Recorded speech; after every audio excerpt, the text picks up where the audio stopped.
Hi, I'm Andrew Rich, and if you're like me, you look at the state of modern wrestling discourse and think, wow, what a cesspool. That's why I'm here to tell you about Music of the Mat Remix. That's right, your favorite wrestling music podcast is back with a new format, where I bring on a guest and we play songs related to wrestling-themed topics. It could be a wrestling reference, a wrestling concept, a wrestling pun, things of that nature. Now you might be saying, Andrew, that is a very, very tenuous connection to pro wrestling on a wrestling podcast network. Is this just an excuse to hang out with your friends and talk about music and ignore the rest of the wrestling landscape? Yes. Yes, it is. So listen to Music of the Mat Remix on the Voices of Wrestling Podcast Network, available on Apple, Spotify, or your podcast player of choice. This podcast is a member of the Voices of Wrestling Podcasting Network. Visit voicesofwrestling.com to hear the rest of our great podcasts, as well as show reviews, columns, opinions, and updates across the world of wrestling.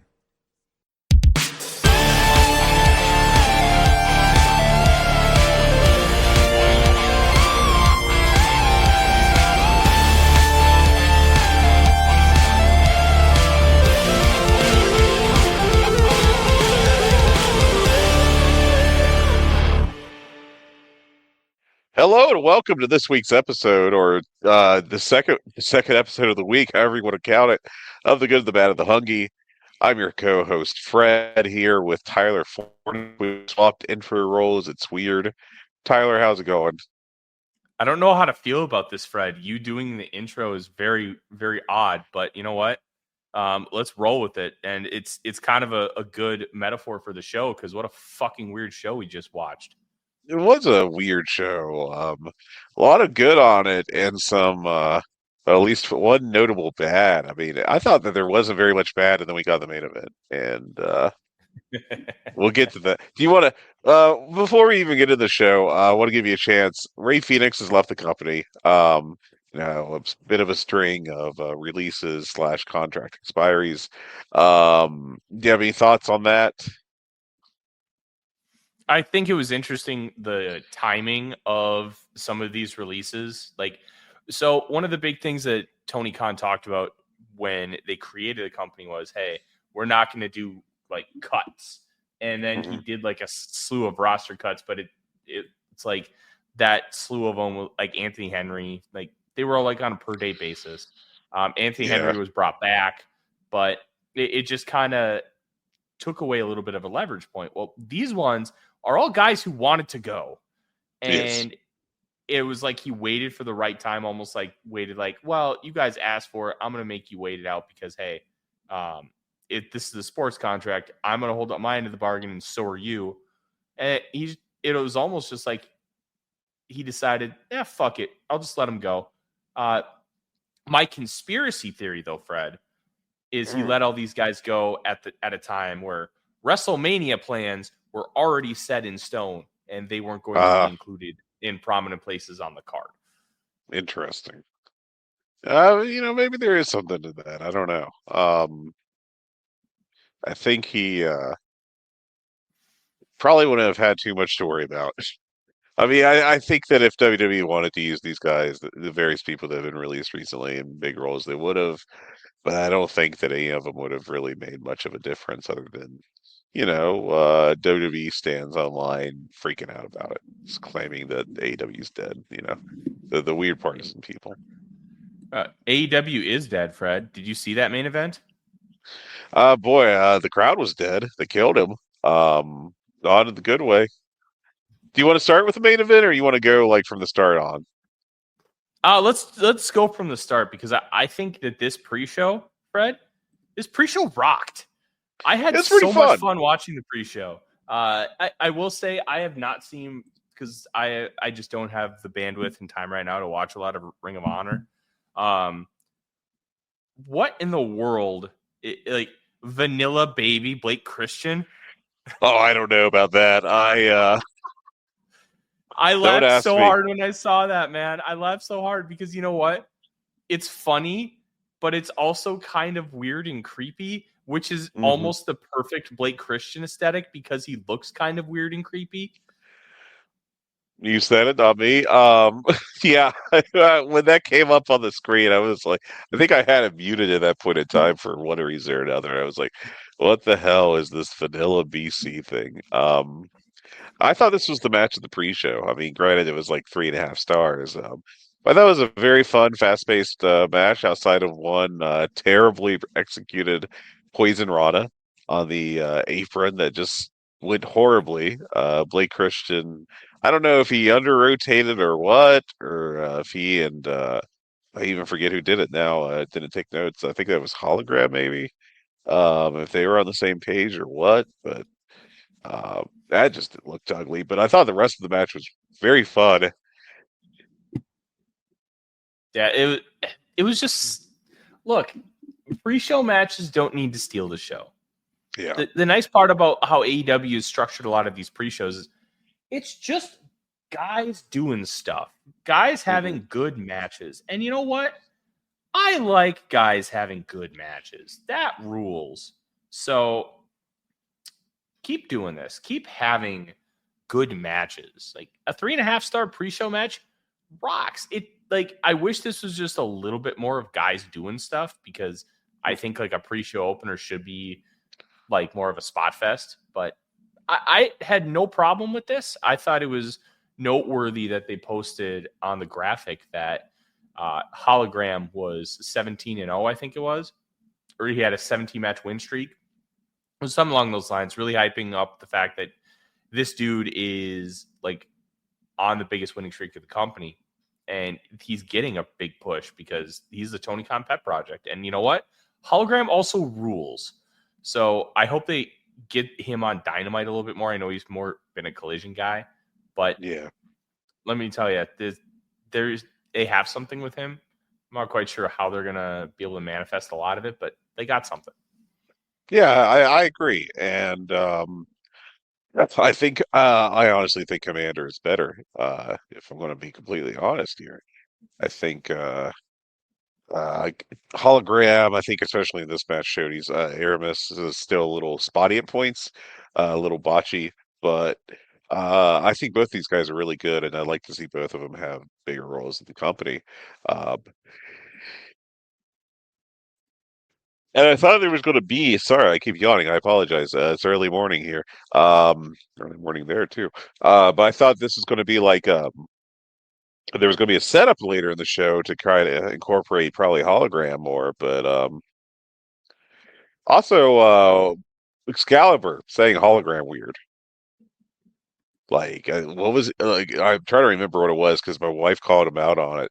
I want to let it go for the entirety of the match, but I think it was like hologram or something like that. Like just a weird uh enunciation of the second syllable. But anyways, mispronunciation Jones over here, but I digress.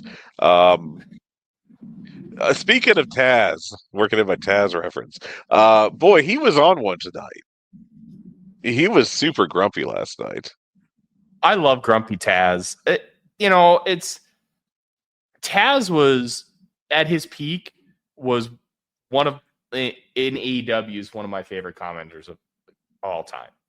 I loved early Taz and Michael Cole on SmackDown. I thought they were a tremendous pair until Taz just kind of got bored and annoyed, and then he eventually left and went to TNA.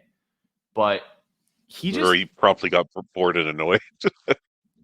Yeah, he just kind of feels burnt out. I don't know what it is. Maybe it's because it's got too WWE centric, and we've talked about that a lot. But he was so good for a while. Like, Yeah, the dark stuff with what him and Shivani back in the day was Excalibur, tremendous. really, yeah. But I think Shivani's something too, yeah. They just it was just like they were two 18-year-olds just sitting in front of a TV calling wrestling in like their basement. Just they were just being stupid, and it was fun. It's like a podcast with wrestling, that was the infamous line everyone referred to it as. Yeah, I enjoyed those days. I liked his Taz was great really early on, and I think he still can be good.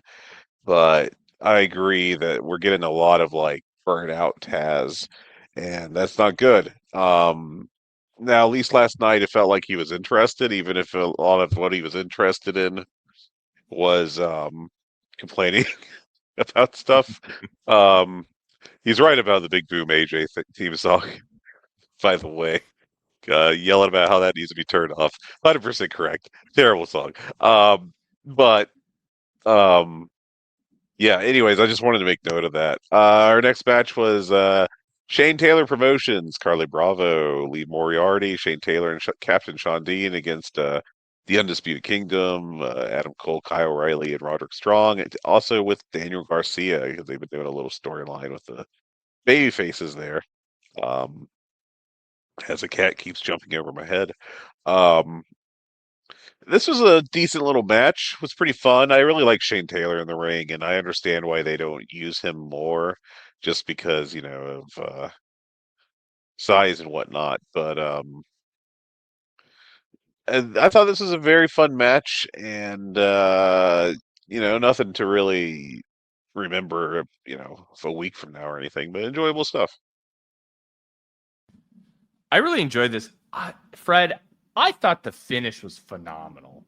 I absolutely loved the finish because Garcia gets I can't remember who he had in the I think he calls it the dragon, his version of the sharpshooter.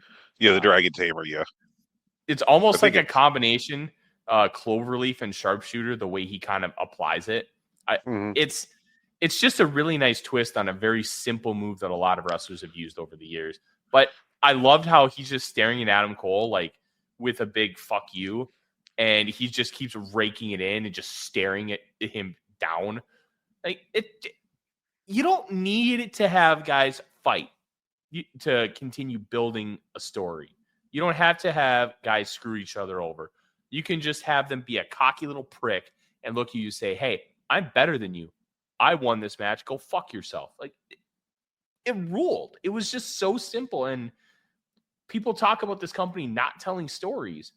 They tell stories like this all the time. They could do a better job of when they tell these stories, but they're always telling them.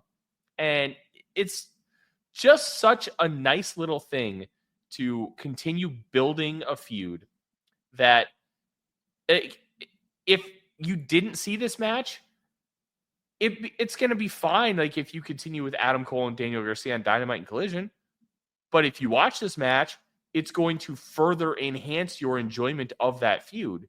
It's a dispensable thing where you don't have to see it, but if you do, it makes things better. Like they took a fucking 8-man tag and made it matter long term with just a little piece of detail. I really appreciated that. Yeah, perfectly solid match. Nothing wrong with it whatsoever. Enjoyable. And then next we had. Also, I yes, go I ahead. will Sorry. say, Shane Taylor Promotions. I completely agree. Push Shane Taylor. Yeah, I'm not saying give him a world title shot, but this he's a guy, good mid card peel. he should be a lower mid card guy. He should beat all the lower card guys, and he should be like, how guys like Lance Archer and like the Big Show for years was this, like that final boss or like the mini boss in Zelda before you get to the final boss. Like that's what Shane Taylor should be, that on like a mid card level, not an upper card level.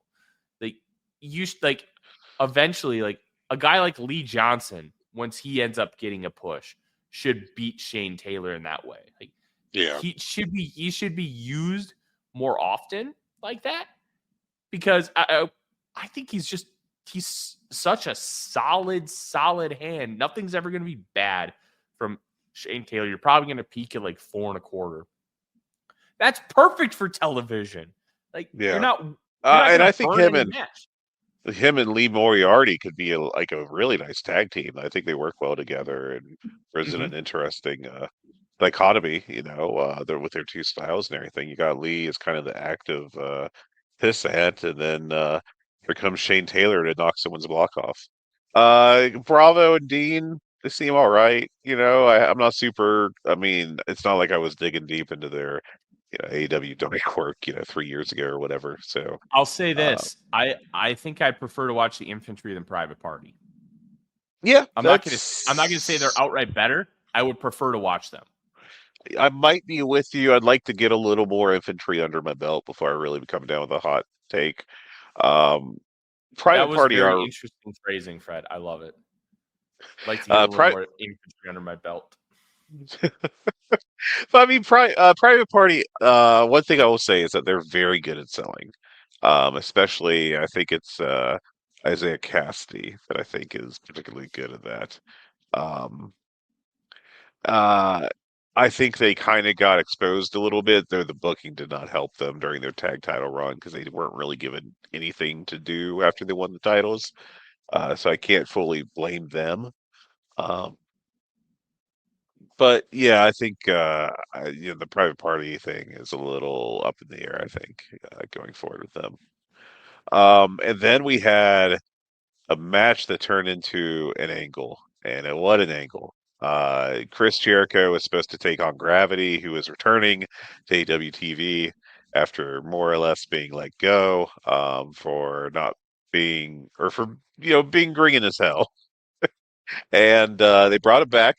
He goes in the ring. Jericho comes out with Big Bill and Brian Keith, and Jericho just nails Gravity in the face with the baseball bat. They beat the hell out of him. Bandito comes out to try to make the save. Before the match, they showed Gravity with his mom and sister, and immediately they're like crying. And then Aubrey Edwards goes out in the crowd to bring them in, which is hilarious to see on camera, which they clearly did not have they should have come up with a better way to get those two in the ring. Um, it was because in kayfabe, like Aubrey's idea to get this to stop is not to call in security and the other refs and everything. It's to go get the mom and sister from the front row. And then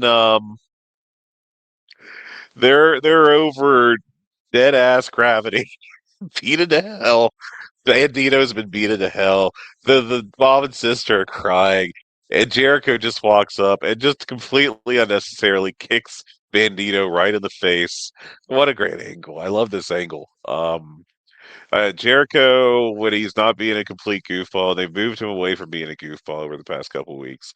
Um, they've done a fantastic job with him, and I really enjoyed this angle. I thought it was a smart way to kind of avoid putting too many matches on the pre-show. It's something that will stand out from the pre-show, and I thought it was great. I thought it was great booking. I thought it was awesome. Look, we get annoyed about Chris Jericho, but this guy hasn't been over pushed in like a few years in this company. He's not getting world title shots. He's not even getting TV main events. Hell, No, this was on the pre-show. actually, I have to correct you. He had a collision main event like 3 weeks ago with Bandito, and it was actually very good. Okay. So, But like even when you're wrong about it, when he is pushed, he delivers. So yeah, you're gonna get a random match like him and Mystico just ended up being a flat out dud. oh yeah, Because yeah. sometimes it just doesn't work, and when you have a guy like Jericho who has to rely so much on his in-ring experience and he can't rely on the athletic gifts that he once had anymore, sometimes you just have those things happen. It sucks, but you deal with it. And let's be honest, he is straggling towards the end of his career. Like, let's not bullshit ourselves. He is clearly like not just on the decline, but like towards the terminal phase of it. Like he is struggling in the ring at points. We ain't getting like 2003 Chris Jericho walking through these doors, No, you're absolutely not. But I'm not super worried about it like other people are. Look, Jericho is solid. He is a good football. My brain is in free agency mode because today's the first day of legal tampering period. He's a good ass pro wrestler. He just understands how to do this kind of stuff. And I thought Gravity, like outside of the connection with Bandito, because obviously that's why they brought him in. That's why it made sense. But I thought Gravity was the perfect guy to do this with, other than those factors, because one, he's not a contracted wrestler, but he has ties to the company because he has spent a bunch of time doing some collision and dynamite shots. And two, like the luchador element. But I also thought it was perfect because he's got long ass hair. So it gave this cool visual of him covering his face, but he looked like Cousin It. I thought it was just a little nuance, but I really appreciated that because it was so much easier for him to hide his face. That shit doesn't matter. I just thought it was a nice touch that he was able to like kind of cover his hair, and Excalibur made a point that he couldn't see, not just that he was covering his face, but he couldn't see, and he just got absolutely impaled by Jericho. This was great. 4.5-star angle. Like, Great I angle. kind of Great wish. angle. Yeah, it was. I think you could have put this on the main show, but This was perfect where it was. Perfect where it was. I think it was. Having it on the main show, I think would have been really nice as a palate cleanser, especially as we got later on into the show when you had the 3 back-to-back matches that absolutely destroyed the crowd before the main event. The main event had its own issues, but the main event had its own issues for sure. The crowd could not get into the main event, and I do think a good amount of it had to do with the fact that they were just fucking exhausted. And putting an angle like this, like in between Omega and Takeshita and Fletcher and Ospreay, I think could have done wonders for the crowd. Yeah. But I do think you're right. It's also really good placement here. Yeah, I like the placement, to be honest. I get what you're saying, and I don't disagree, but I think it worked arguably better here just because, it was in a spot where it's going to be easily seen. Excuse me. And I just thought it was a great angle. I'm going to let you talk about the next match, Tyler, as I'm still everything in the body is adjusting to being awake. But we had the team of MXM Collection and Johnny TV against the conglomeration of Mark Briscoe and Orange Cassidy, alongside the man of the hour, the most important wrestler alive today, Big Boom AJ. Your thoughts, sir? Listen, I'm gonna call him a celebrity wrestler because that's kind of the idea here. Obviously they're TikTok guys or the Costco guys, but it's awesome that a celebrity is also a classically trained pro wrestler. Like, everything he does is objectively fine. It's not great. It's a little, I guess, sloppy because like he just isn't a consistent worker like a lot of these guys. So like some of the clotheslines just weren't very fluid.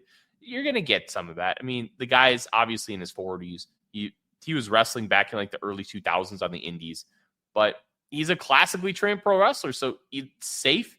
It's good. And like, I really could care less about the Costco guys. I was obviously very wrong when I said, I think, hey, this might actually have something good to do with business. But the Rizzler, what a cool little kid, man. Just a chunky little like 12-year-old, and all he does is rub his chin.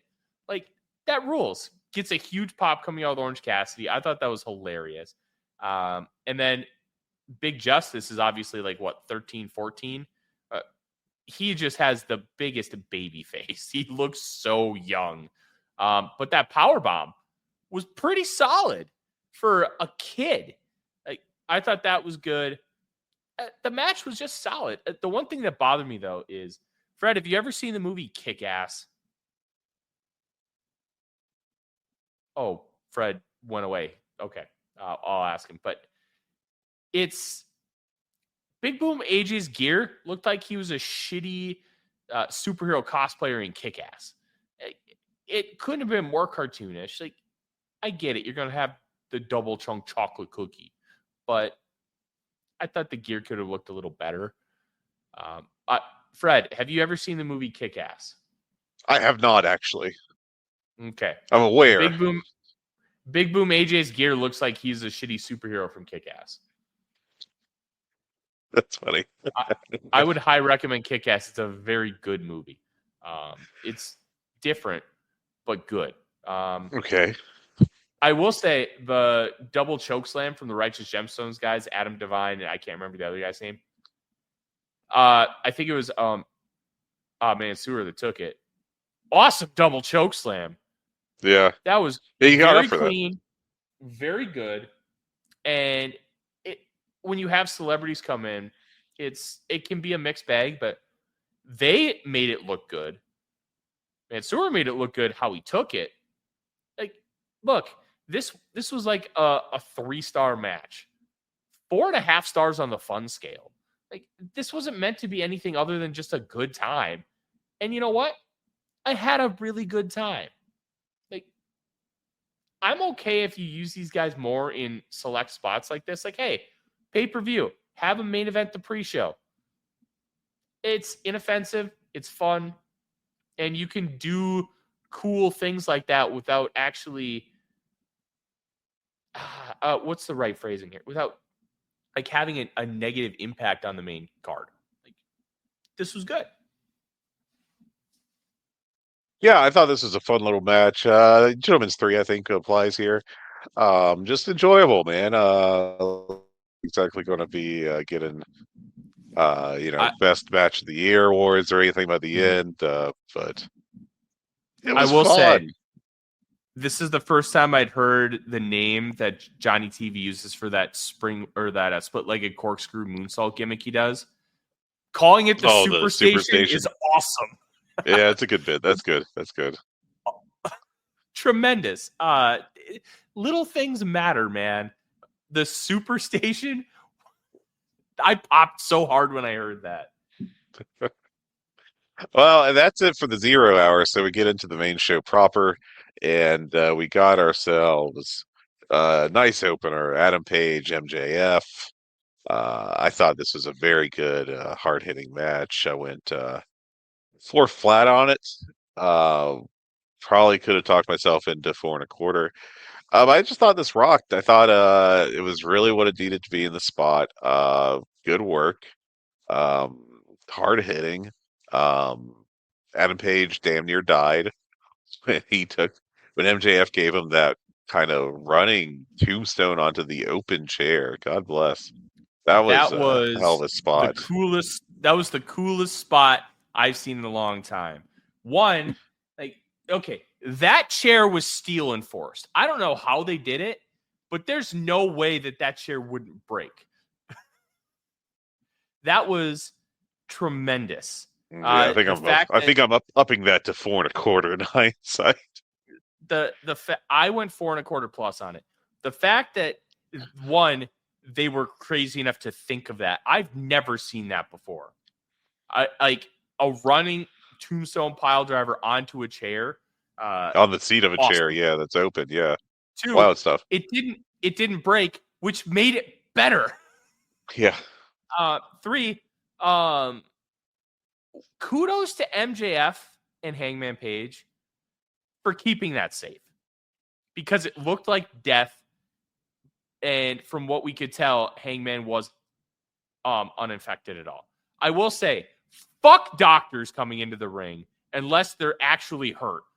No, it needs to end now. Like, it ruins everything. AEW uses it too much as a trope. I disagree with Rich Craich, who says that if there's I apologize if I'm not getting this right, Rich. But he's listening to this. Come on. My understanding is that Rich thinks that basically if a doctor comes in the ring, they should instantly stop the match. Like, there shouldn't be any checking. I think it's pretty well established in combat sports that doctors will check on combatants and determine, that they're able to continue. I don't have a problem with that.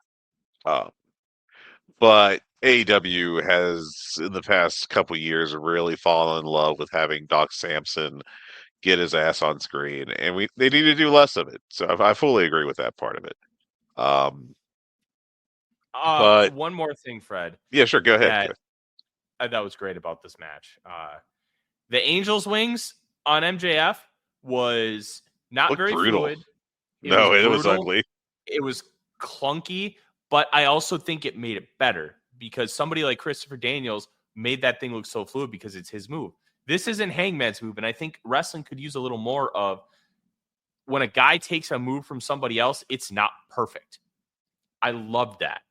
But MJF either willing to take the bump on his face, which I think was the case. I don't think to me, I don't think that was an accident. But the bump he took was so gnarly. It was fan-fucking-tastic. And it was it was a nice tie-in for the whole story, too, because of how like Christopher Daniels kind of got Hangman Page back on track. It just a little touch that had to die for it to happen. Yeah, if you had never seen that or knew that that was a thing, it's not a big deal. It's okay if you didn't know that because it's not going to hinder your enjoyment of the match. But if you knew, it makes it just a little better. It elevates it. And I thought AEW does, like, they do a really good job of adding those details without making it like lore where you're supposed to know, and if you don't know, you're stupid. Mm-hmm. I thought this was just awesome. Yeah, I thought this was a great, great match. Really good stuff. Next up, we had Momo Watanabe against Mercedes Moné for the TBS Championship. We had Billy Starks overseeing this, taking notes, for her scouting. Not that the result was ever in doubt with, these two, because Momo Watanabe, not particularly over to the U.S. crowd, not well established. And that's not her fault. I don't blame her at all. I will say, I have never seen Momo in Stardom. I've seen like a total of like 4 Stardom matches. I don't have bandwidth to be able to watch everything I would like to because of my day job and how much I focus on like writing about the National Football League and college football, because that is my day job. But one thing that was apparent to me is Momo rules, and I would like to see more of her. She is good. I like her. I took last year off from Stardom just because of time restraints. But I can say that she's been kind of revitalized after calling into this like very modern Japan heel role of like House of Torture stuff. But I think she's a good worker. I wouldn't say she's been great at points, but I don't know that like she'd be in my top 3 Stardom workers just off of the bit I know. But she's very good, and I'm glad they had a nice match here, just hard hitting stuff. I went 3 3/4 on it. I thought it was good, not great, but I thought it turned out pretty well. So I enjoyed it. Kudos to the women for getting the crowd involved, because this crowd felt really uninterested, and I don't think it's the fault of the women. I think it's the fault of how this match was promoted. I think Tony Khan's biggest flaw is he believes that Twitter is enough, and he's so online brained, which, let's be real, I think we're going to see more and more of this in the entertainment and sports industry as time goes on, because our generation, Fred, we had rotary phones in the house as a kid. We had bunny ears on the TV. And then by the time we were in high school, we had cell phones in our pocket with the ability to access the internet.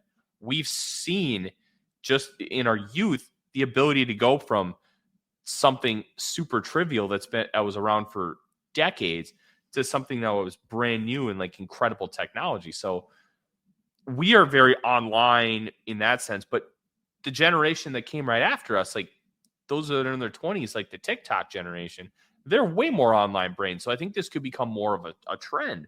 But with Tony Khan, he's such a poster. He was a message board dork like the rest of us. But because of that, he thinks that doing a lot of the promotion stuff on social media is enough. Well, a lot of the people that watch Dynamite every week aren't that way. And I think that there is still a disconnect with how he wants to promote and how things will actually come across. Like, if you would have given Momo like 2 or 3 matches on TV and gotten her a little bit of video package, like we make fun of WWE for like, oh, they have to have a video package for everything. It has to be like super detailed, but you have to like introduce these people. Not everybody's You going do. to be watching these New Japan shows. Not everybody watched that Wrestle Kingdom pre-show where they had the women's I can't remember what he called it, but the women's like all-star kind of gimmick, and she won that, and she picked Mercedes. They're not going to watch the Battle in the Valley. Like those things are something I think is still a disconnect with Tony Khan and understanding what this audience is now. This is not the 2021 audience where those people were doing those things. And even so, not everybody was doing those things. I think he could do a better job of promoting outside talent and just not expecting his audience to know, because you know what? They're not going to know the way he thinks they do. And once he figures that out and starts to parse it out and utilize it properly, I think you're going to see wrestlers like Momo Watanabe have a better reaction in buildings due to no fault of their own. Because I thought Momo was great in this match. Those kicks to Mercedes, I thought she knocked teeth out. Oh yeah, they were just trying to kill each other. Crazy stuff. It felt like a shift where they're like, okay, this crowd isn't into it. Let's just beat the piss out of each other. And you know what? Momo took the best moneymaker, the only good moneymaker I've ever seen. Yeah, that was well done. Well, there was another good one, but I can't recall who. It's been a bit, but I think it was another Joshi wrestler. Look, man, I'm going to push back a little bit on what you're saying about Tony and like him eventually learning about promoting online and how to do it right. He's been doing this for, and this is the only reason I'm pushing back. He's been doing this for what, 6 years now. Like I think the time for him to have not just learned but to implemented the better way to do this, it's coming past and it hasn't changed. Like this is probably just going to be what it is until, I think I'm just trying to say, if you gotta, reflect the reality of what it is. And I think this is just what it's going to be until he has some come to Jesus moment. I just don't think that we're going to see a real difference in how he approaches this kind of promotion. I think we're just going to have him, say doing this stuff. And, I don't think it's as effective as he thinks it is. But he's going to keep doing it. So it's his company, it's one of those situations. Yeah. Hopefully he figures it out. But I worry that he won't for quite a while. I think it's one of those things. It just kind of stinks. It is what it is. I just think it's his instinct. And I just don't think that, it's really an issue. And I don't think anyone's really going to like point it out as a major issue to him to the point that he's going to, change his style, if you will. Yeah. But yeah, I was kind of bored early on in this match, but they got me. Momo apparently she's in. I think it's called Hater, and it's kind of like a House of Torture gimmick in Stardom. Just hate. HAT. Oh, hate. Okay. But they didn't wrestle like that here, which to me raises more questions. If she's in this gimmick where it's like a House of Torture kind of thing, why didn't they try to do that? Because that's her character, and especially because AEW is wrestling canon. To me, that I thought that part was interesting. And because I'm not a Stardom watcher, I genuinely don't know. Even though she has that gimmick, maybe in big matches they don't do a lot of that kind of chicanery. So, no, they do. They do. The thing is that I assume it's just that Mercedes is a heel in AEW, and so Momo was kind of positioned as a babyface by de facto babyface, and as a result, I think having her do the whole House of Torture thing would have really muddied the waters with what Mercedes is, and so they decided not to do that. So I think that is why you did not see anything along those lines. Yeah, it's I don't know, 4 stars. They worked incredibly hard. The couple quote unquote botches in the match made it feel like a fight.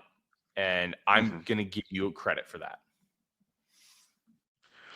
Next match also was I thought fantastic. Was Swerve Strickland and Ricochet for the #1 contendership to the AEW World Championship. I thought this ruled. Very good work. I went, I believe, 4.5 on this bad boy, and I thought that this was a highlight match. I thought both guys delivered great. I did think it was a little weird the situation with Nana and how that was handled, but I think the real thing we got to talk about in this match is little drummer boy, whatever his name was, because I didn't catch it during the entrance of Swerve Strickland, ruining Swerve's theme song. Yeah, that just sucked. I'm going to be honest with you, Fred. I had some things going on in the house. I didn't get a chance to watch this like in full from start to finish, so I don't have a rating. But I'll tell you, How dare you? How dare you? That's going to be on my agenda today to go back and watch it. But what I did see, Ricochet with the trunks, keep them. Like it's a good look too. I can't believe WWE had this guy for like 7-8 years and did fucking nothing with him. This dude rules. And Yes. Swerve, like, look, however long this show goes, whenever we decide to hang it up, our biggest thing is we were right about Swerve. That is our victory lap. We were right sure. about Swerve, and we were right early. I mean, you could talk about. I was screaming he should have been in the world title picture a year before he got there. Yeah, I will stand on that. Yeah, but especially me. Oh, fuck you, Fred.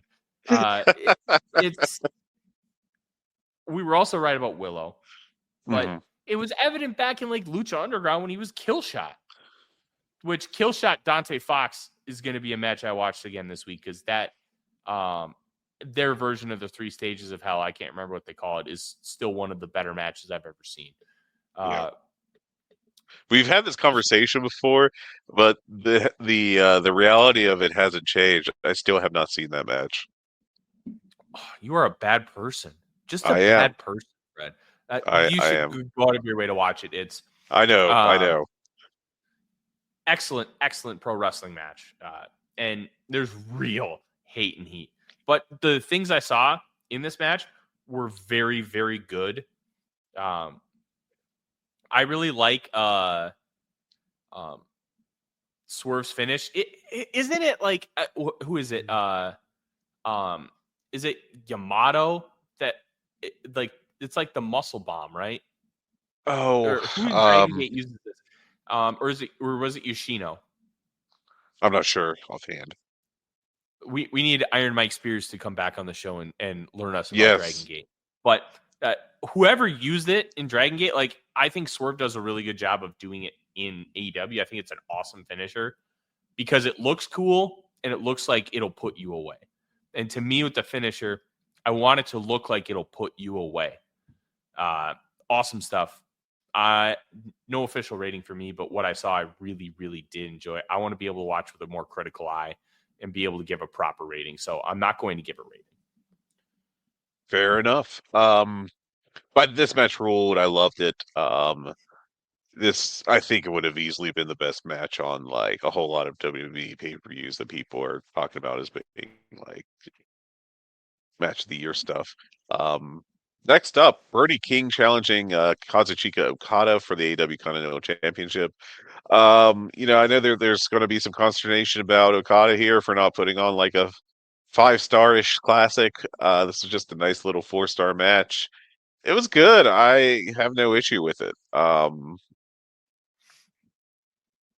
I like this match, and Brody King is a ass kicker, and Okada took an ass kicking. I think that this whole thing with Okada, like obviously he's not putting all the classics he was in New Japan during the peak of his run there or anything, but I also can't act like he's been a bad wrestler in AEW. I think the high end stuff is lacking, like the highest of the high end I should be. clear here. But I mean, he's still like doing 4 to 4.5 star matches on the regular. Now, is that what you want? What you expect to see from Okada as like the high watermark for him? Absolutely not. But given his spot in the company or anything, I mean, he's a secondary heel. You could argue if that's like an underutilization of him or whatever, but he's getting paid. That's why he's here. Um, I think I think this was a very good match. I think he worked hard, mainly at getting his ass beat. I mean, his chest was destroyed by the end of this. I like this match. I liked it quite a bit, and you know, it's going to be forgotten, I think, with all the other great matches that were on this card and the terrible one in the main. But this, yeah, thought this worked very well. I loved this. I loved it. I think Okada saving himself for those big matches where he has those epics, to me, is good. He doesn't have to go out and deliver 4 3/4 every single time he wrestles. I'd love it.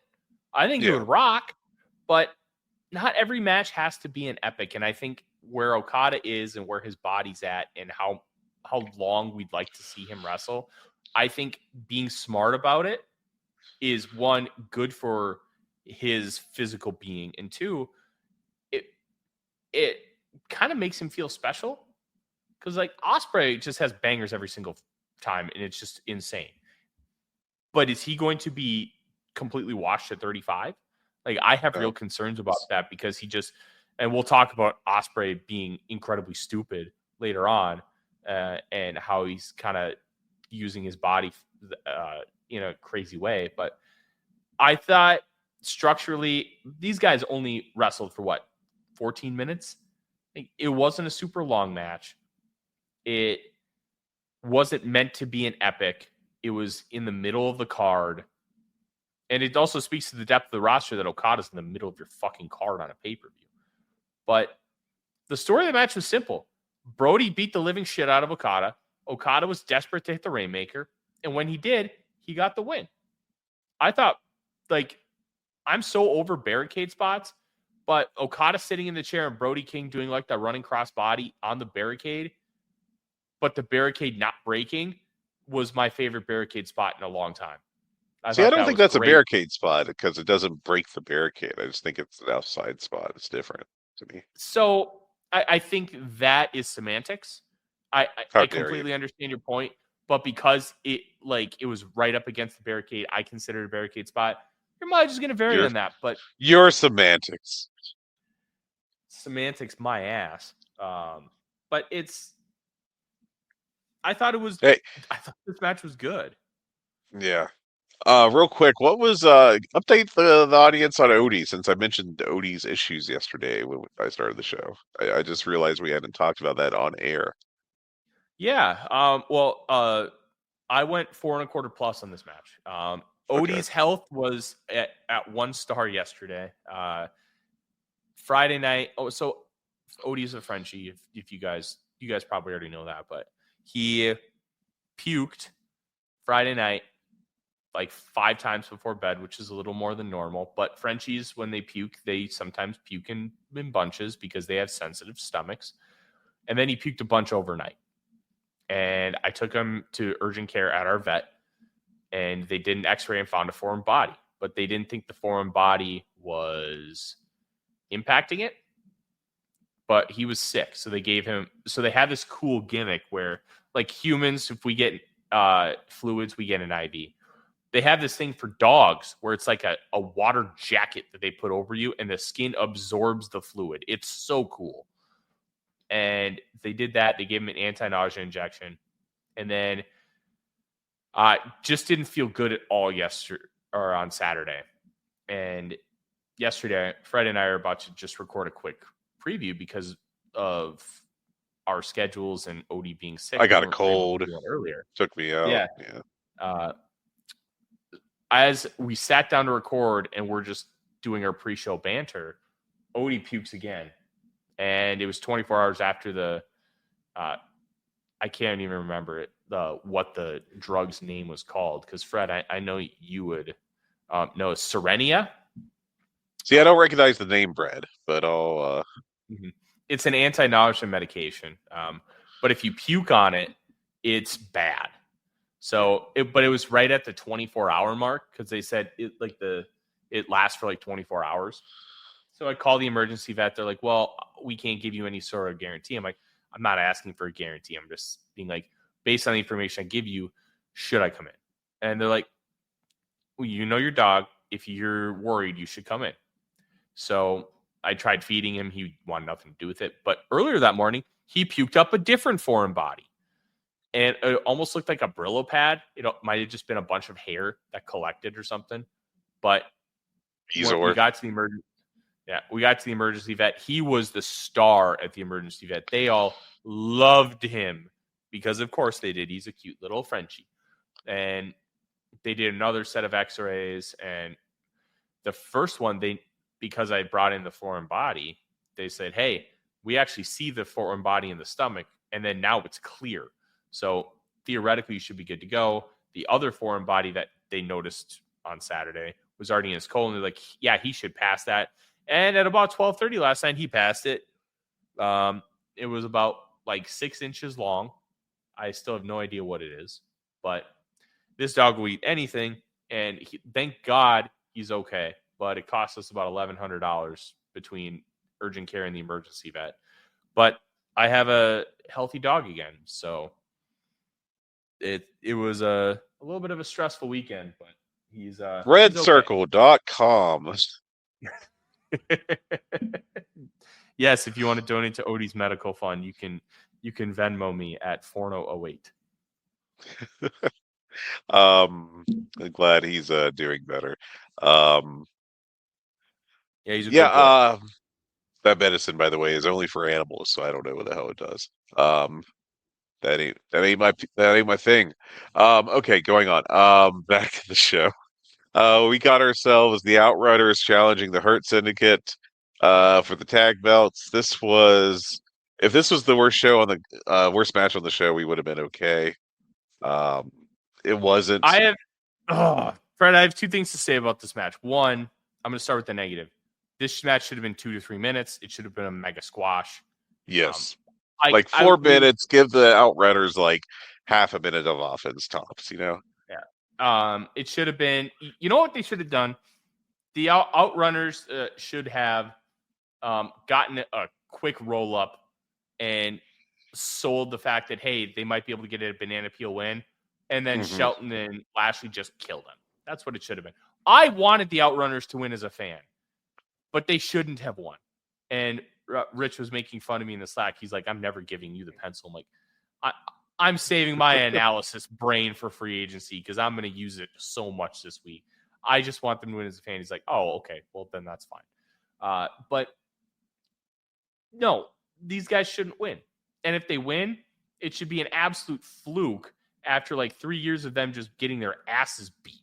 Like, this team rules, but you have to be careful with that. 2, Shelton Benjamin in all of professional wrestling might be the best fit for what he is doing, period. He's so good in this role. There's obviously just enough athleticism to still do some of the stuff that made Shelton Benjamin cool in the first place. And he's still just a really, really good pro wrestler. Like, if you would have told me, like, because I think he's 48 years old, I wouldn't have guessed 48 by just how he moves, how he performs. I would have said he's still very athletic, and he's great. He's great at this age. How old is he? 49. God bless. Buddy. This guy Impressive is shit. so perfect in this role, and you could tell he came to AEW with his working boots. Oh, yeah, he's not messing around. The emphasis here was so clear. I do have a third thing. Bobby Lashley's spear is fucking atrocious, and it needs to end. It does not look like it hurts. That little flippy-do he does at the end ruins all credibility for me. You know, there are 2 good spears in pro wrestling. Goldberg and Braun Breaker. That's it. Braun Breaker. I do like Braun Breakers, yeah.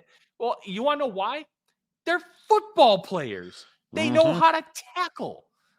That's why it looks good. Roman Reigns looks too performative. It does not look Another football like, player, okay, though. the WrestleMania 31 spear where it like he didn't jump and he looked like he split Lesnar in half. That was a great spear. Right, like I think it was right after Rollins brought in the Money in the Bank contract. But usually he jumps and he's in the air for far too long and it just looks more performative than painful. Mhm. Lashley's looks performative because he's like already starting his flippy do motion when he hits you. It doesn't look good. If you're going to spear him, make it look like you're killing him. That's all. Dud. I gave this 2 stars. Like, I did think it was a disaster or anything, but it was absolutely not the right match for Oh, this you know what? Hold situation. on. This is a perfect gentleman's 3 3? because Okay. a gentleman's 3. The Okay. work was the work was good. It just stunk. So it's hard to like go low on it because I don't know if you're not I'd say the work was good. There were points where the Outrunners I thought looked really exposed on offense. Uh, but like I think this was perfectly okay overall. It wasn't a great match. It was fine, but it was the absolutely wrong match for these people. More importantly, I think. Um, okay. So moving on to my match of the night, which was Mariah May and Toni Storm in the Hollywood ending match, and holy balls, so much blood.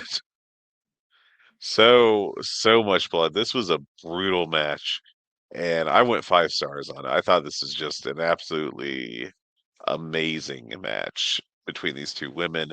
Now we've been very up and down on the storyline, and a lot of down, if we're being honest, because there's just too much, too much winking at the camera, too much being cute, and all this. But my God, they nailed this match. Especially Toni Storm, they tried to kill themselves. My number 2 match of the year, only behind Omega and Gabe Kidd. Um, it's going to take a little effort to bump it from that spot. I'm not saying it's impossible, but won't be easy. 5 stars. Absolutely fantastic. 5 stars, easy. This is in contention for the greatest women's wrestling match of all time. I'm not going to go so far as to say that because I just am not well versed in Joshi to be able to tell you for certain that it is. But if you're going to have a conversation about the greatest women's matches of all time, this is it. This is a women's deathmatch promotion. There has never been Yes. a bad deathmatch in this company when the women are involved. They work so hard in these matches. And they don't just work hard. The work is good. They're just excellent.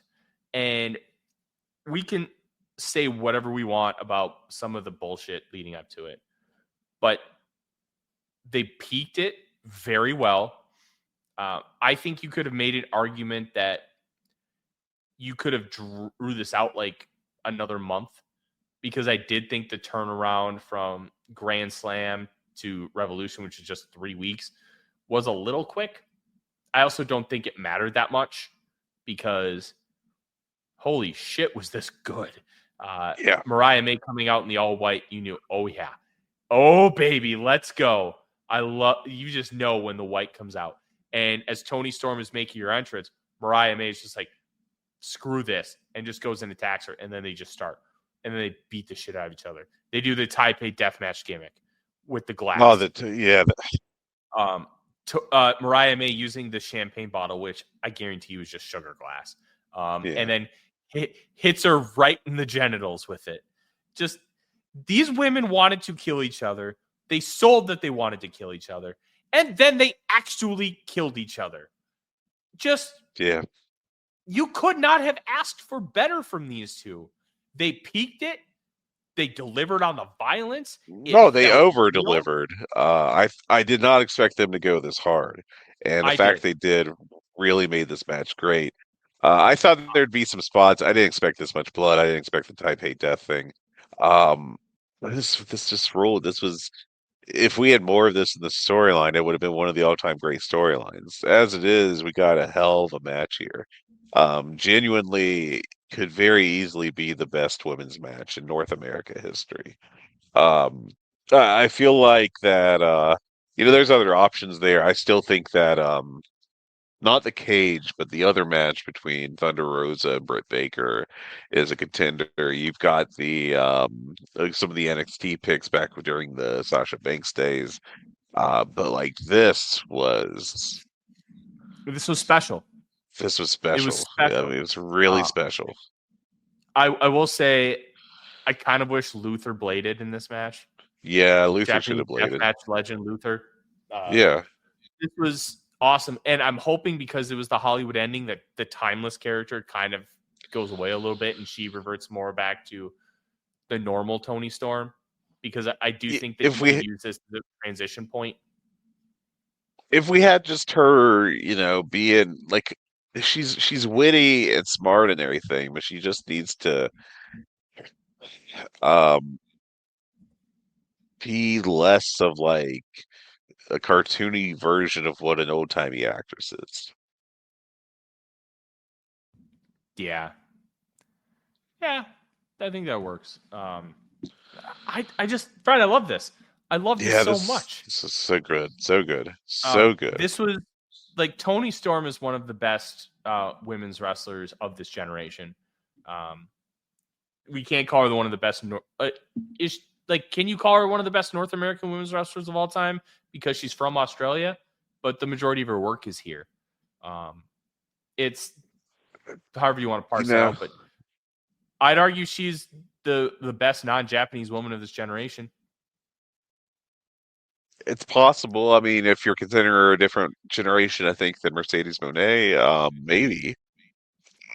I think you could argue she's better than Mercedes. You could. I do think you can have that conversation. You may not agree with it, and I think that's Mhm. fine. It's one of those, hey, 1A, 1B. These are the two best. Pick your poison. I think you could genuinely go with Tony Storm here because she's been great normal matches. She's been really good at continuing like a good character arc. And this is a woman who literally got cream pied on SmackDown right before she got her release. Yeah. She had a banana cream pie shoved in her face. That's what WWE thought of her and her talent. And she comes to AEW and has just had fantastic matches.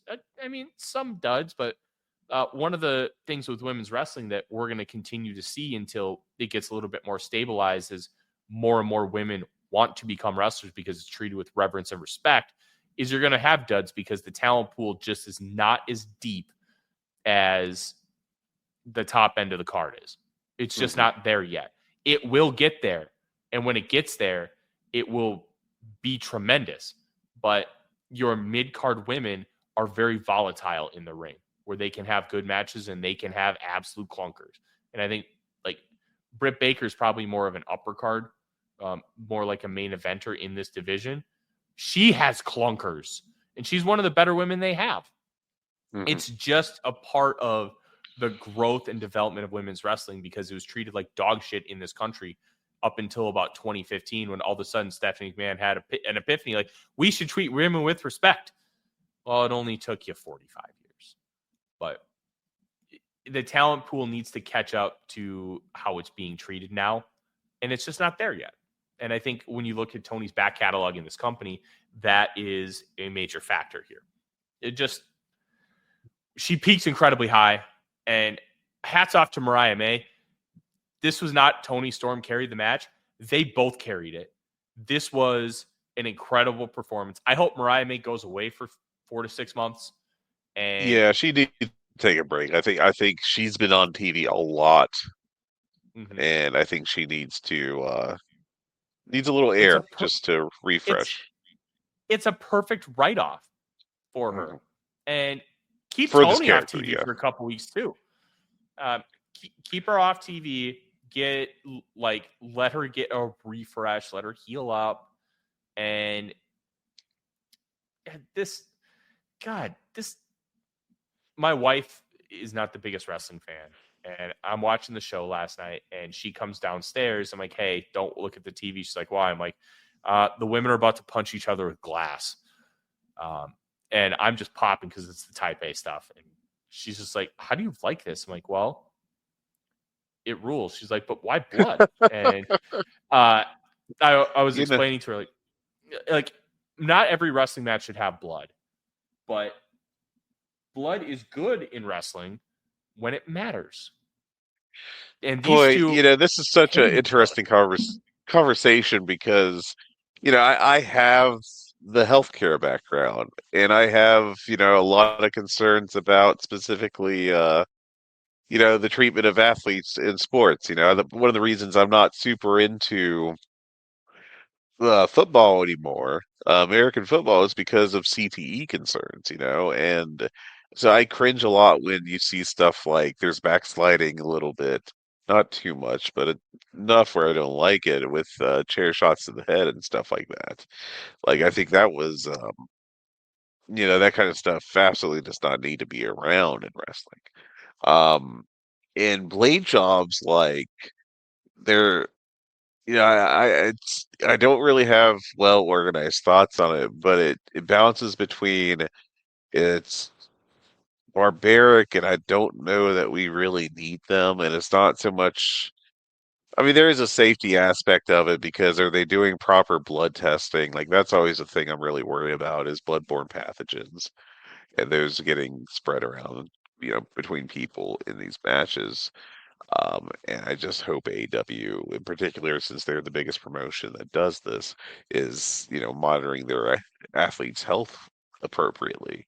Um, but on the other hand, like this match ruled and would not have been the same at all without it. And it's just such a weird spot between like healthcare concerns and like the artistry, I guess, if you will, of professional wrestling. And it's a weird tightrope. I'll leave it at that. So I think it's two different conversations. If you want to talk from a healthcare perspective, Fred, you're 100% right. It is a concern, especially like I'll give you a peek behind the curtain. My screensaver is Hangman Page drinking Swerve Strickland's blood. I think that's one of the coolest shots of professional wrestling. I also think they should have never done that.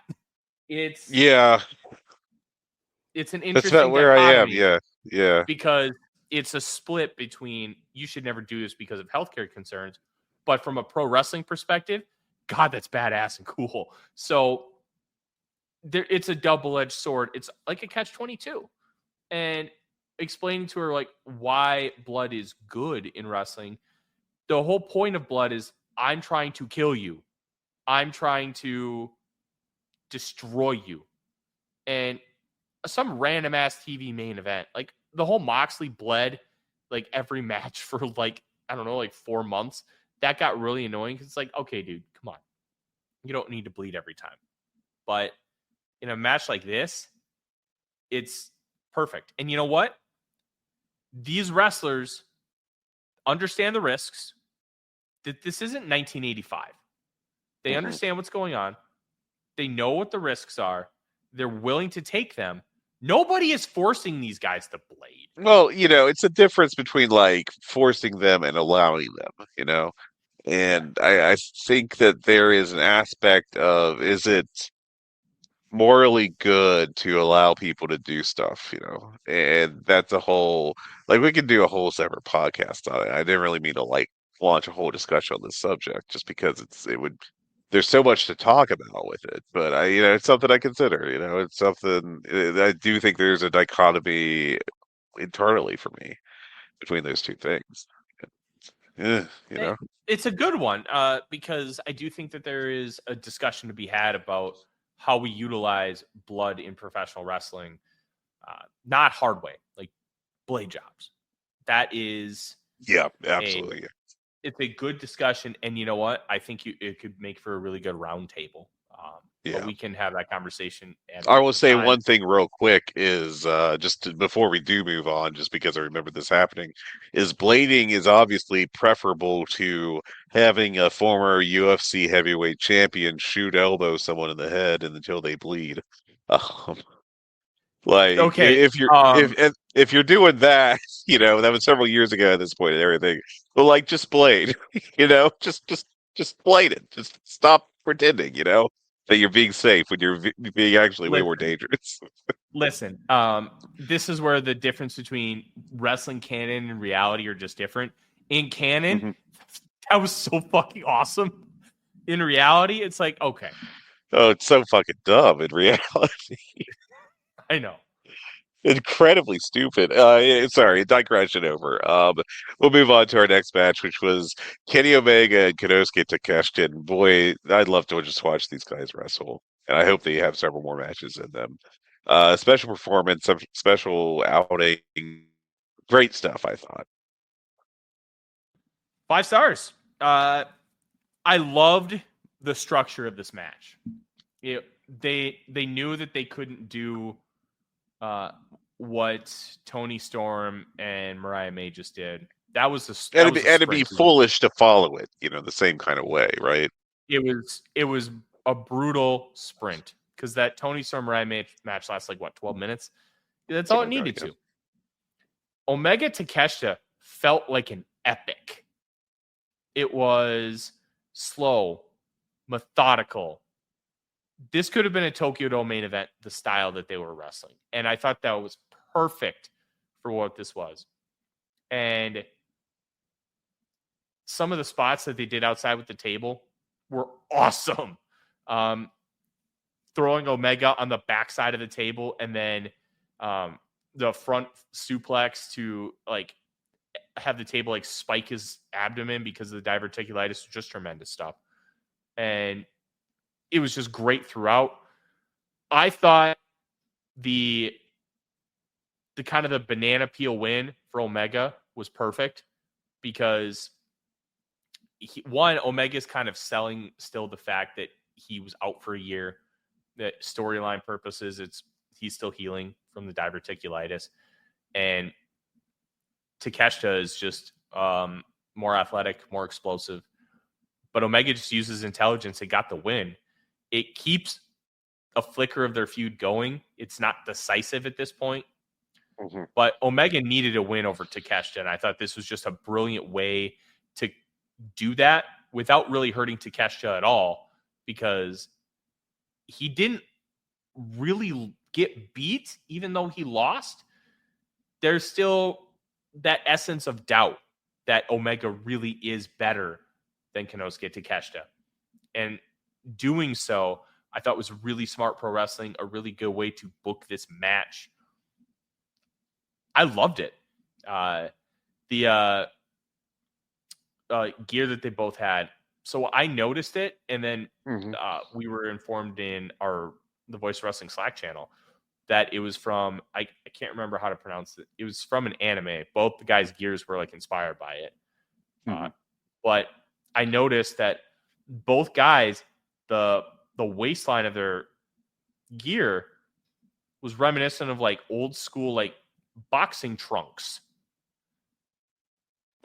stuff you would see in the 80s, like Sugar Ray Robinson and Marvelous Marvin Hagler. Yeah. I thought that was a cool little touch. Ali.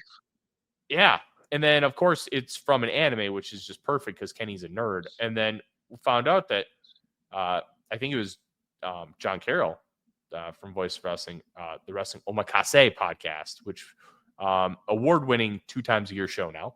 But they said that the Kenny learned to read Japanese so he could read this manga. So there's a little bit of love and backstory behind that. And that's another instance where, hey, that's pretty cool. It also does not matter to the enjoyment of the match. No, I knew none of this, and it was just oh, they're wearing boxing trunks. That was about where my brain stopped, because I know there was more to it. I did, and I don't think it really was necessary at all. But this was really well worked. I like the finish, especially like the idea. Someone suggested that this should set up a best of three falls match between the two, and yes, please. I am very interested in seeing such a thing. Oh yeah. Um, but this was great. I mean, unsurprisingly, I think Takeshita so far is easily the wrestler of the year. He's just been on such a hot streak at the start. Great matches every time he's in the ring, and I still haven't even seen a CMLL match with Angel De Oro yet, which is supposed to be great. But I've got him with, I mean, it's not even the end of March, and I have Takeshita with 10 notebook matches. I mean, it's insane the pace he's at. Um, Nobody compares. I think Kyle Fletcher next with 4. It's just ridiculous. And assuming you can keep this pace up, like it's going to be like an all-time special year. It's just a matter of like, will he continue to be pushed in AEW to be able to do that? But this match was just great. Just really hard-working, intense stuff, hard hitting. Um, just exactly what you'd want to see in this match, and they did a great job, especially being slotted between. What I would expected it to be, if I would have known that this was between these two matches, the women's and the cage match. I would have expected even before watching the women's match that it would have been a really tough spot, but like in reality, I think it was even tougher than I thought it would be. So just yeah, really impressive outing by the two. This is proof, Fred, that it does not matter who follows a great match as long as they deliver. Because there's this semblance of, oh, you can't follow a great match with another great match. Yeah, you can. Just be great and don't do the same shit. That's it. It's not hard. You're Be smart about the your don't structure. do the same stuff thing is especially important. Really, I think that's so key because if they had gone out there trying to do the exact same thing as Tony Storm, trying to do a very bloody match, I think it would have been great, obviously, with those two, but I don't think the reaction would have been the same. Yeah, I agree. But this was awesome. I'm wondering what Takeshita's future with AEW for the meantime is now that he's dropped the international title, because he's still the never openweight champion in New Japan. It's going to be interesting. I think you'll see him mostly in Japan for the next. I think he'll make an appearance at least. I guess I should say at the end of the New Japan Cup, probably to defend his belt. But I truly hope that they run this back at the next pay per view at Dynasty, which is less than a month away. So it would make a lot of sense. And then our last great match of the night, we had Kyle Fletcher and Will Ospreay in a steel cage match. This was so good, so excellent. Um, I love this match. I there were now there it wasn't perfect, and so I only went 4 3/4 on it.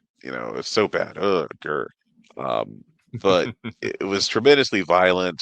We got to talk about this Mark Davis thing because every time Mark Davis is on screen outside of like the first week or so where he came back, it's um it's him just acting like a heel. He's bought into the Callis family. His actions are consistent. Like he's just happy to beat up beat up Osprey, for whatever reason. And then you've got a commentary Excalibur screaming about how, oh well, this is awful.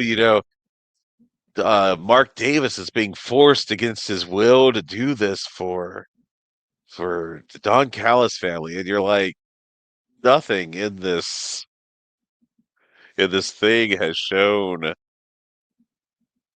at all that there's a short, an issue. So Yeah, it's just it's very, very silly. But I mean, that's just a minor note on this match. Fantastic, hard hitting, exactly what you'd want. Bloody, intense, great stuff. yeah. The Mark Davis stuff it was annoying, but I just think some of what this company is. I'm just sick of people entering cage matches that aren't in the fucking match. The whole point of the cage match, Fred, Yes, is to keep I people agree. out of the cage. I I'm mean, sorry, we're I'm not well yelling at past you. that at this point, but I'm just yelling because use the cage in the right way. But I will say, him coming out with bolt cutters was a good touch because that's how you get in. He just doesn't climb in. He just doesn't open the door. No, he was really shitty at using them because he botched it, but he used bolt cutters to get in. I thought that was good. But I would have done without the Mark Davis stuff. I also don't think it's that big of a deal in retrospect because obviously Ospreay was connected to the Don Callis family. That's how he kind of came into AEW. But I thought this was really, really good. The Spanish fly off the top, I thought was very stupid. I thought they could have done something other than a Spanish fly off the top. crazy. I think a power bomb would have been better for both athletes. Mhm. Fletcher took it perfectly, flat back, fine. But Ospreay landing on his hip, I don't think I'm super concerned for him long term. My guess, and I hope I'm right, that he just got a big ass fucking bruise and he's gonna be okay. But man, that looked like it sucked. The Styles Speaking clash into the of tack. oh god, ugh. I gotta say, speaking of bad bumps, Mariah May doing like that drop kick to Luther at the start of the match. I was afraid she had just completely Samoa Joe her lower back doing that, but fortunately she seemed okay. Yeah, it was. Um, Man, let me tell you, that Styles clash yeah, that was a was. brutal. Oh, and you know what? Good for Kyle Fletcher being willing to take it because I bet he got a couple in his dick. God almighty. I hope he was wearing a cuff, you know. Oh man, Um, that was so hard to see. But you know what? That's the kind of stuff you do in a match like this when it's a feud ender. And I do think it was the right move to have Ospreay go over. Fletcher's young. He got a win over Ospreay, but it's okay for him to lose a feud to Ospreay. I don't think it hurts him at all. And where Ospreay is with this company and this fan base, I don't think you can have him lose here. You just can't. He is no, your biggest star. yes. And well, you know what? Let's just move right into the main event because I got some feelings that kind of ties between these two. Great match, absolutely worth seeing. Go out of your way. It's this the cage match was fantastic. And if the show had ended here, it'd be an all-time pay-per-view with like four high level matches, a couple more like notebook level matches. But unfortunately, we got the main event of Adam Copeland challenging John Moxley only to have Christian Cage insert himself into the match halfway through the dumb cash-in thing that I hope they never ever do again in AEW. And then he gets choked out by John Moxley with a bulldog choke. Um, this match sucked, and the reason it sucked, it wasn't bad work. The work was confident. It was that it was absolutely, I talked about earlier, I think about, oh, I forget which match now, but about the right match at the right time, about the Outrunners, it being the wrong match for that time. This was the wrong match for this spot, 100%. And it just completely was a whiff. And unfortunately, they made no adjustments whatsoever that I could tell as far as how they worked this match. It's just like they had this plan, they went out there, and by God, will, they were going to finish it no matter what. And this just failed. It was a flop on every level. Um, and I don't know how you could be anything but negative on this match. It was, I would say that it was almost as bad as the December main event that I lost my mind about while writing the preview for. And the only reason I'm saying it was not as bad as because there are less run-ins actually, shockingly. And less of a like every baby face in this match is an idiot. It wasn't that. Um, Jay White was kind of dumb, although now we got to do the whole is he turning on Adam Copeland thing, which at this point I could care less about. Um, is I don't think I could care less about, I should say. Um, this stunk. This was awful. I went 3/4 stars on it. Sub one, you know.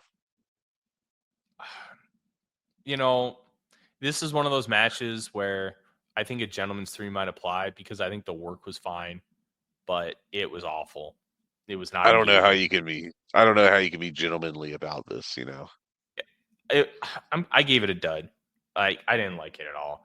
I will say, one, I hope they never do the cash and gimmick again. Two, Oh I God, also no. think I also think it's objectively tolerable that the only person that's done the cash and gimmick has been Christian Cage. Uh, Yeah, so if you're gonna have it, I think keeping it in that lane is a good thing. Three, Christian getting cucked is so funny. it is So, funny. so, Yes. so And funny. that's the basically the Christian part is about the only reason that I didn't go full like dud on this. Um, but they just had no. I feel like Adam Copeland had no respect for the crowd as far as the performance he put on, and John Moxley too. Um, and I think that they, with all their experience, they should have been obvious. And what they were, what they should have delivered here, and it didn't have to be like the Tony Storm. I didn't need them doing the Taipei deathmatch stuff or whatever. They're good. Um, that was great, and it would have been fine here. But like to follow up the Osprey's cage match with all its weapons and craziness, and the Tony Storm match with the same, and be like, wow, Adam Copeland did his flying semi crossbody to the floor from the top of the post. That's a wild spot. It's super dangerous. And like it is, don't get me wrong, but it loses all that impact when it's just followed, top of the cage, Spanish fly.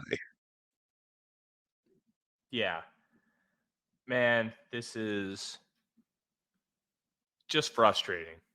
Just frustrating the fact that the main event in this company, the main event scene, sucks. It I think sucks. we've been pretty consistent that that the build to this match was good. Like a very solid build. It made me interested in what this match was going to look like. It was not a disaster.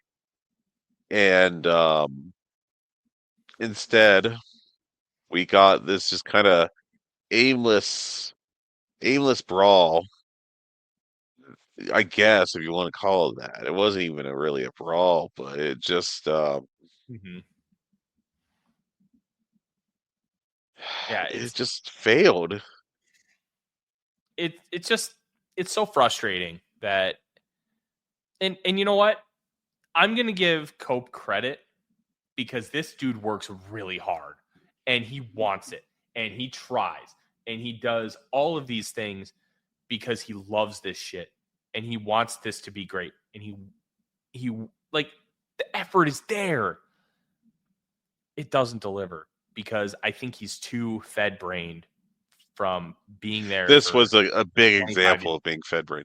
And like if there's a little commentary from Jim Ross, that was along the lines of like, oh, Adam Copeland has all this experience and trying to highlight that while I was facing Sean Moxley, who's been a top guy for over a decade, basically since the debut of the Shield, has been wrestling at a high level in Indies for several years before that. Like, we ain't exactly talking about, MJF here, some young guy who's eligible for the 30 under 30 or something. So if like, they mentioned this on the flagship, Copeland's jobs in this company that have been clean have been pinfall losses to Christian and passing out in the bulldog choke on the the Australia show in the 6-man a couple weeks ago, and that's been it. So like if he did, that's not going to work for me, brothered John Moxley. Then I think that this is I'm completely out on him as anything in AEW. Um, Related to that, if I was Tony Khan, after watching how this storyline and this match went, and then how the last one did, I would just, not even kidding, I'd have Swerve Strickland or Will Ospreay, one of the two. um, Probably, you could even do with Omega, though he just won the international title and then changed the dynamic and everything. But one of them, just straight up impromptu match on Dynamite this week for against Moxley for the world title, and I would just rip it off him. I know there's all these reports that they've got a plan for Darby to win when he comes back from Everest, whenever he's healthy again. Who knows when that'll be? Like at the earliest, that'll probably be like late April. And that feels like an incredibly, that's only 6 or 7 weeks, I understand, but at the same time, that feels so long. And it feels like the storyline has been such a flop, the Death Riders thing, that they need to reset and they need to have one of their over guys, even Adam Page, have them take the belt and just liberate it from this shitty storyline and these shitty performances. Because let's not let Moxley off the hook here. He didn't exactly make this night to remember either. So there's plenty of blame to go around, and they've got to just get this going in the right direction, and they haven't. So at this point, I'm just like, we got to take drastic steps. We'll figure out another way for Darby to get built to a title match and to get him that. If you want to within the next year, that's fine. But we cannot let this John Moxley world champion stuff just continue. No, not at all. Like Swerve, I think seriously, blow it up on Wednesday night. I would do it. I would be so mad after this performance. Um, if I was Tony Khan, I'd be real close to hitting that button. And someone better have a hell of an argument for me to not do it, because I don't think that continuing this on is going to do anything for anyone. yeah. I will say there was one tremendous spot in this match. First off, I did like the choice of Christian Cage wanting to go in when it was at the end of the match instead of waiting until after the match. I thought that was really smart to try and take advantage. And two, he gets the spear, doesn't get the pinfall, and then gets the kill switch. And Moxley gets him in the Bulldog choke. The one-handed pin. Yes. If Moxley good. didn't realize that was so good. But then Mox, figures it out and rips him away. And Christian's still trying to get there because he knows he's screwed. And the color of purple that his face turned was tremendous. So as much as the match stunk, it had some good stuff there at the end, but before that, it was dreadful, man. It was truly dreadful. Just truly brutal stuff, and not in the hard-hitting, great match way. Yeah, I would be, this run has been so bad that, I think, at one point I was like a borderline edge for the Observer Hall of Fame voter. Now I think I'm just like solidly in the not quite enough camp, and I don't think he's done anything since his return to really change my mind on that. And John Moxley, basically a year and a half ago, 2 years ago, I thought that he was easy pick for the Observer Hall. And then since then, his performances have been really up and down, and the down, man, has been some really, really just meh. yeah. It's frustrating because Box's peak is Wrestler of the Year level. And I there's just this disconnect between his brain and what works. It just kind of stinks. But I will say, to kind of wrap this whole thing up, because I think we could just shit on this main event for hours and hours and hours. The finish to the pay-per-view. Moxley's like runs away. He's like leaving the building. He's got the title. And Nana comes out to confront him in like the entryway to the back, which is like, it looks like the like where players come out, because the Kia Forum, this is where the Lakers used to play like 30 years ago. And the Clippers like too. I don't know. Security comes out, and let me tell you, these security guys could be better actors. They really sucked. And then you see they pan to Swerve, who's not standing at the front of that entrance, where a lot of times you'll see guys jump off and they'll do like table spots and stuff. But he's off to the side, and he jumps down on Mox. Swerve is the star of this company. Swerve, Ospreay, these are the stars. Moxley was so important to the development and growth of this company. It's not his company anymore. This is Swerve's company. This is Ospreay's company. And Moxley can still be a big part of that, but this isn't working. They need to pivot. They need to find a way to get out of the storyline. And they need to effectively pivot, and do it quickly. Yeah. It is what it is. So we're going to get Swerve. And I hope he wins the title, because let me tell you, that Swerve title run was tremendous. I loved it. He became a capital S star with that title. You had to belt him up.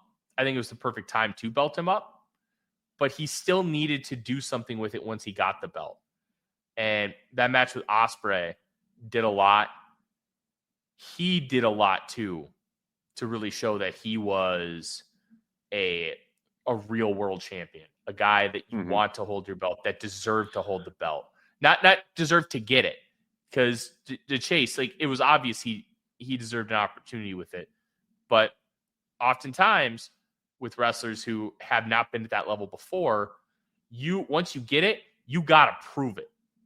And you have to show that I deserved this, and then go out and do it. And he did. And, as unfortunate as this is with the way our culture has been for years and years and years, Black world champions just have not been given the type of grace and patience that other world champions have. And that's a cultural thing. And it's something that's been around for ages. Like, Ron Simmons won the belt in 90 or 91, the NWA world title.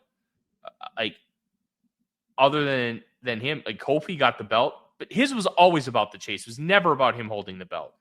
So that one's a little bit different, but African-American wrestlers just have not been treated the way that they should in this business. But let me tell you, Swerve's title reign was different. He was treated with reverence, respect, and he was a great world champion. And the fact that now he's back in this position a year after he won the belt for the first time, I think is objectively great. And we've known this for a long time, because our biggest victory lap will forever be, we were so right about Swerve the second he stepped into AEW. Belt him. Figure it out. Just figure it out afterwards. But this has been so bad, man. Seriously, I know I'm repeating myself at this point, but they have to do something. They cannot just, this is not a let's just work through it thing, because this is the third in the past 2 years, the third main event storyline of that the World Championship storyline that's just been an utter flop. You got the Burchachos, you got the Elite hanging around there. I guess that wasn't the world title, if I'm remembering right, but it was, it was at that level. And now you've got the Death Riders, and this is really frustrating, because I still think Jon Moxley's a great performer at this point, but this has not been filled with great performances. There's so many things that could be great with this company, and those things are getting much better. but they got to fix the main event picture, and I think Swerve is going to be that guy. Yeah. Or Osprey could be that guy. I mean, either one. I mean, but yeah. But I mean, it's a damn shame because we ended the night with this real wet fart of a note, a real proud note, and and that was on top of a card that was excluding the tag title match, which I don't think anyone had really high hopes for. Just tremendous matches up and down, and it's a damn shame because it kind of ruins the way everyone's going to look at this card, which was really a top level pay-per-view. Yeah. I see someone with a brain bleed or something gave the show a 4 out of 10 on Cage Match, but I mean, otherwise, everything else, the other 91 votes are 7 to 10s, and there's only 3 sevens. So, I mean, like, this is an all-time great show. It's just, or a super high level show, I guess I should say, and not an all-time great one. And it's entirely because of the main event. Yeah. This show is still like an 8.5. It's look, the Outrunner stuff aside, if you I didn't love it, but if that match is there, I think you could still consider this one of the best. Oh yeah, if that was the worst thing that happened on this show, no one would really think about it, you know. Yeah. Awesome stuff. Like, yeah, this company is figuring it out. The main event thing needs to be fixed, but I think it's going to be taken care of in time. And Fred, we're in a great place right now. We really are. Yeah. AEW is in generally a very good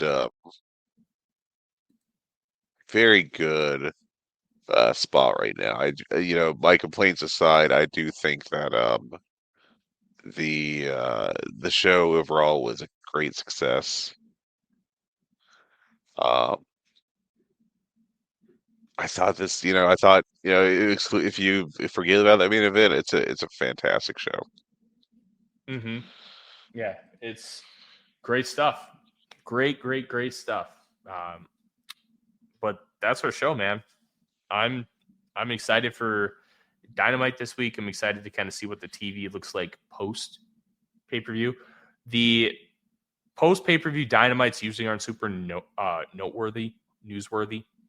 They're unlike how WWE structures a lot of their post pay-per-view stuff, where oftentimes they'll have like a big angle, or they're usually the more noteworthy episodes of Raw. Yeah. AEW doesn't really do that. It's just kind of, hey, now we're back to television.